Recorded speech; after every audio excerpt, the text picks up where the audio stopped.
In 2179, an object was detected drifting through a remote part of the network.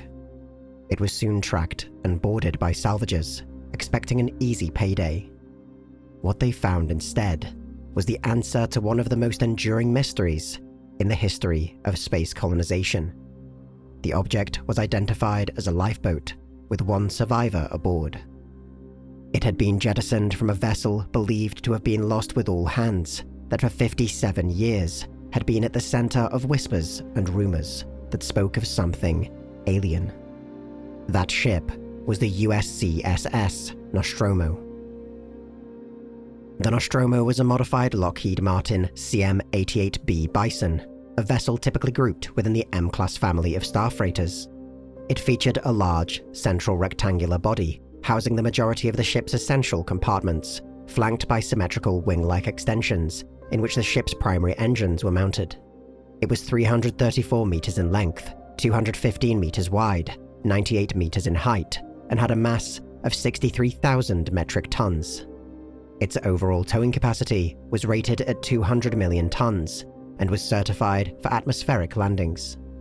In most situations, it could be operated by a crew of 7, assisted by an integrated Mother 6000 artificial intelligence unit. Throughout the early 22nd century, Lockheed Bisons had found widespread use throughout the core systems and outer veil, serving as interstellar cruisers or deep space cargo transports. The Nostromo had been optimized towards its latter role, and for much of its service history, it acted as a tug, towing refineries, station components, and other heavy industrial equipment between Earth and its off-world colonies. The ship was registered in Panama, flying a flag of convenience, but officially designated a United States commercial starship, owned and operated by the Weyland-Yutani Corporation. In 2122, the ship disappeared en route to the Sol system, and was later confirmed to have been destroyed, with only a sole survivor. The internal layout of the Nostromo remained largely unchanged from stock CM-88Bs. It consisted of 3 pressurized decks and 4 internal cargo bays, with a total storage capacity of 1.1 million cubic meters. Despite its immense size, a significant portion of the ship's internal volume was dedicated to its reactor and propulsion systems. Habitable compartments made up only a small fraction of the vessel, and were primarily concentrated in the ship's bow and forward structures. Deck A, the uppermost level, featured the ship's main operational areas and crew amenities. The bridge was located here, a relatively cramped space filled with the control consoles, navigational displays, and communication equipment necessary to monitor the ship's functions. It was one of the few areas in the ship equipped with sizable windows, enabling visual oversight over docking and external operations when conditions permitted. Directly adjacent to the bridge, normally accessible only to the ship's ranking officer, was the computer core and interface room for the onboard MUTHUR 6000 artificial intelligence mainframe, commonly referred to as Mother. It operated most of the ship's background functions, piloted the vessel autonomously while its crew was in hypersleep, and could wake the crew on its own initiative when its own capabilities were deemed insufficient.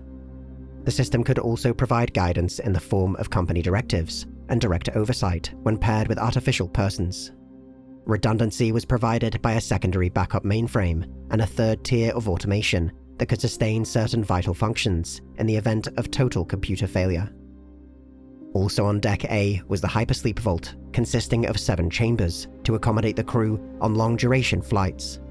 Personnel would remain in stasis for the majority of any interstellar journey, which required human intervention only during docking and landing procedures that occurred in the initial and final phases of travel.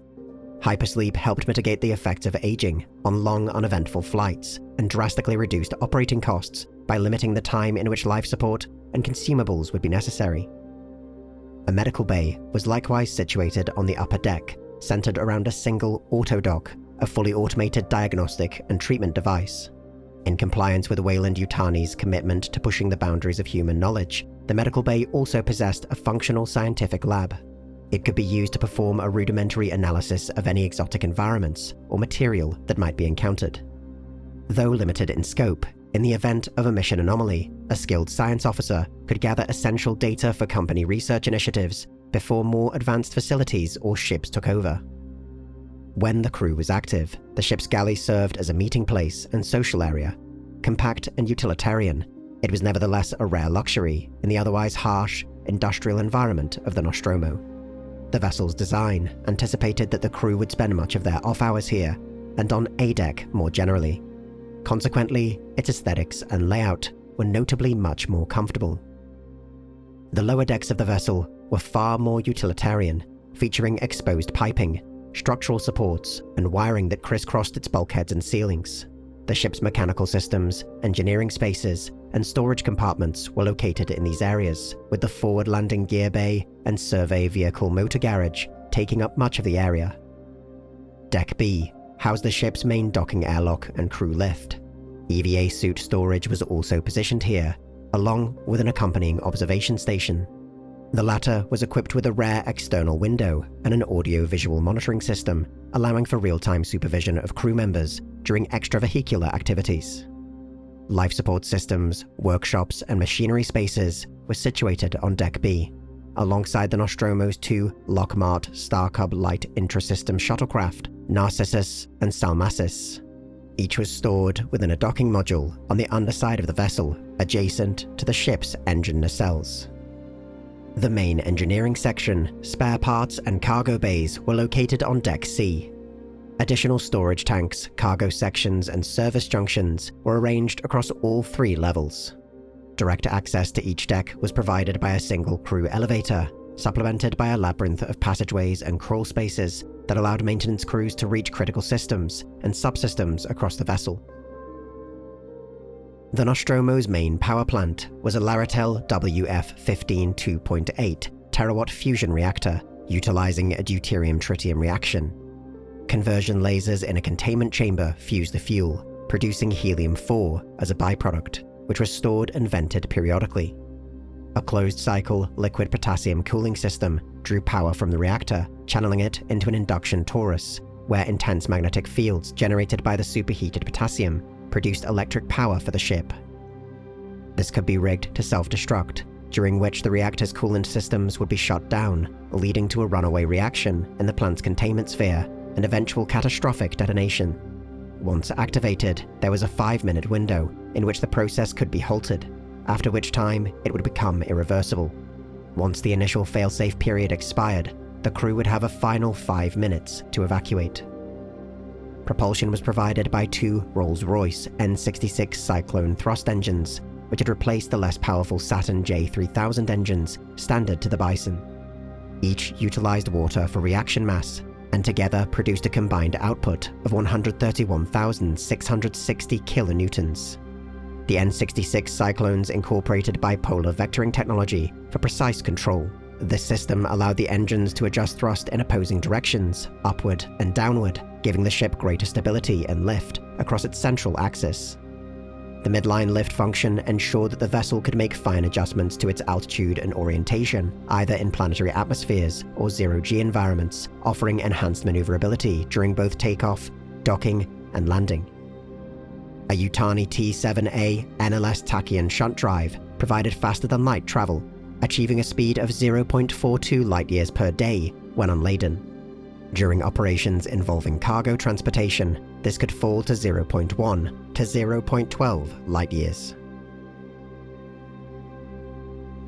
The Nostromo carried a sophisticated communication system that allowed it to remain in contact with the network even when operating in deep space.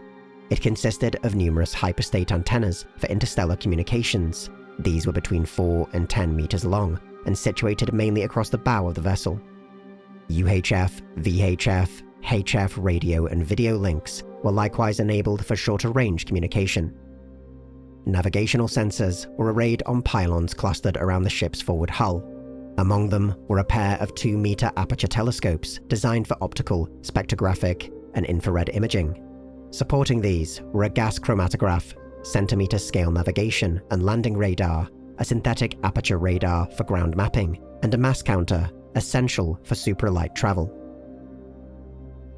The USCSS Nostromo was constructed in 2101, entering service as an interstellar cruiser in the Weyland-Yutani corporate fleet. It operated mainly in the core worlds, performing routine cargo hauls between Earth and the inner sectors of human space. In 2116, it underwent a major refit in anticipation of its reassignment to the deep space routes along the developing frontier. Its new engines and hypersleep chambers were installed during this time, and the Nostromo began operating in the Outer Veil and Outer Rim territories. In 2120, the vessel departed from Earth on what would become its final voyage. Aboard were 8 souls under the command of Captain Arthur Dallas. The initial leg of its journey took it to Neptune, where it connected with the Tessotech 2100B interstellar refinery and cargo hauler. This was followed by an 8-month interstellar journey to Thedas, a developing mining colony in the Far Reach.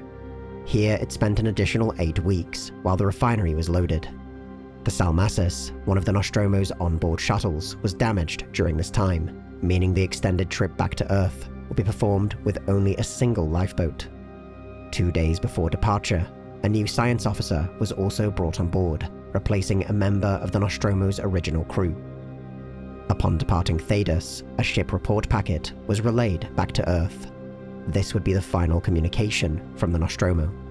The ship never arrived at its destination and was marked as lost with all hands. Its disappearance and suspected destruction generated substantial news coverage across the colonies before an internal investigation conducted by the Weyland-Yutani Company revealed a very high likelihood that the ship had been destroyed by stray debris or an uncatalogued asteroid. Miraculously, 57 years later, in 2179, the Narcissus, sole lifeboat of the Nostromo, was detected by a salvage team as it drifted through a remote area of the network. On board was Warrant Officer Ellen Ripley, sole survivor of the Nostromo. Officer Ripley was able to confirm the validity of Weyland-Yutani's initial investigation, putting an end to this lingering mystery and finally offering closure to the surviving relatives of the Nostromo's crew.